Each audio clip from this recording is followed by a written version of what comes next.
আপনারা শুধু আওয়াজ দিয়ে সহযোগিতা করবেন। আল্লাহ, আমার কাছে সুন্দর একটা ল্যান্ড ক্রুইজার গাড়ি তো আছে, মনে কোনো শান্তি আমার নাই।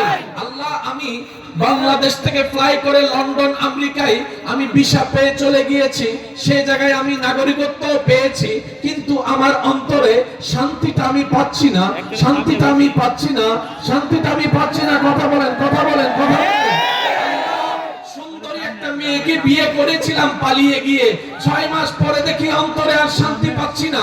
আল্লাহ, মা বাবার সাথে ঝগড়া করে আমার খাবার অন্বেষণ করে আমি আইফোন দাবি করে নিয়েছি 17 প্রো ম্যাক্স, কিন্তু আল্লাহ অন্তরে শান্তি তো পাচ্ছি না, অন্তরে শান্তি তো পাচ্ছি না। আমি পালসার কিনেছি, আমি মা বাবার সাথে যুদ্ধ করে পালসার কিনেছি, শান্তি আমি পাচ্ছি না। বেড়াতে গিয়েছি, শান্তি আমি পাচ্ছি না। কক্সবাজার গিয়েছি, শান্তি আমি পাচ্ছি না। মালদ্বীপ ঘুরে এসেছি, শান্তি আমি পাচ্ছি না।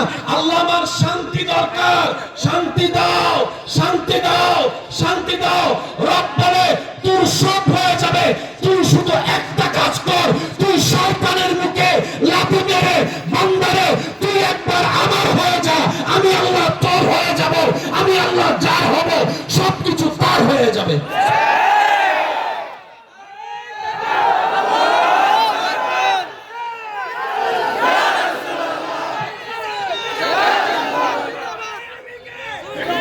উচ্চ আওয়াজ একবার বলেন মারহাবা।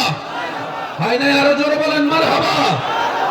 দরকার কাদের বলেন, বলেন দরকার কাদের? দিবেন কে?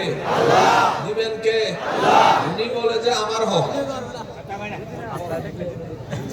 আল্লাহ পাক বলে তুই আমার হক, তুই তো সবার হইছিস। আপনারা আওয়াজ দিলে আমি বুঝতে পারবো যে আপনারা বুঝতেছেন, সেজন্য আওয়াজটা চাচ্ছি। পরিবর্তন হওয়ার দরকার আছে, কারণ কুত্তাও বাঁচে, আমরাও বাঁচি, কুত্তাও খায়, আমরাও খাই, কুত্তাও মরবো, আমরাও মরবো, তো পার্থক্যটা কই? অনেক জায়গায় তো কুত্তা আমগো চাইতে বালা, যে একবার একটা রুটি খাওয়ায় 10 বছর পরও যদি সে আসে, দেখবেন যে কুত্তা তার পিছনে হাঁটে।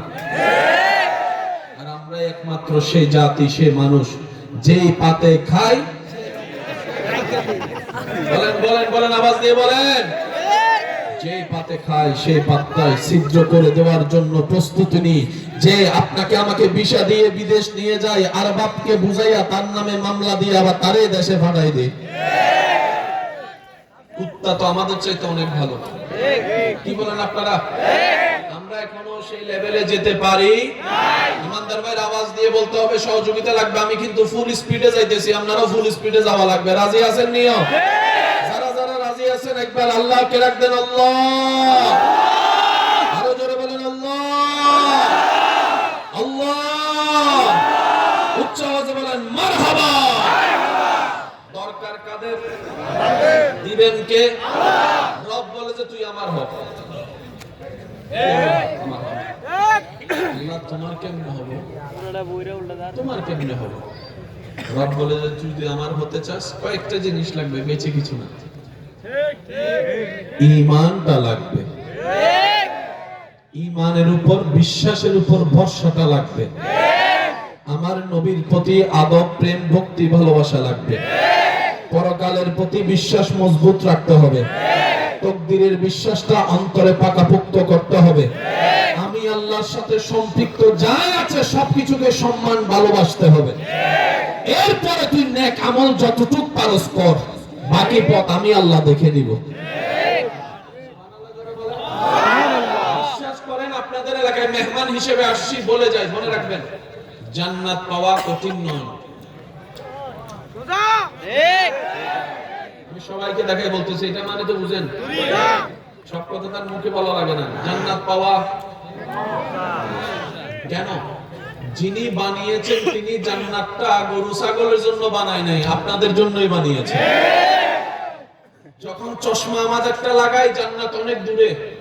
যখন রহমতের চশমা দিয়ে দেখবেন আপনার চোখ কপালে উঠে যাবে। কেমন? রব্বুল আলামিন সমস্ত নবীর উম্মত রবের বান্দা, আপনিও রবের বান্দা, কিন্তু আপনার পজিশনকে আল্লাহ নবী রাহমাতুল লিল আলামিনের নিসবতের সদকায় এমন দামওয়ালা বানিয়ে দিয়েছেন, আপনার কদমকে আল্লাহ জান্নাতের সামনে করে রেখে দিয়েছেন, জান্নাতের সামনে করে রেখে দিয়েছেন। শুধু ঈমান আর আমল নিয়ে একটু পাটা বাড়ালেই আপনি জান্নাতে চলে যাবেন। এরপরও যদি আমরা জান্নাত না পাই, কথা বলেন না যে আপনারা, এরপরও যদি জান্নাত না পাই আর কি করতে? আমরা চাইবো আল্লাহ যেন আমাদেরকে দয়া করে।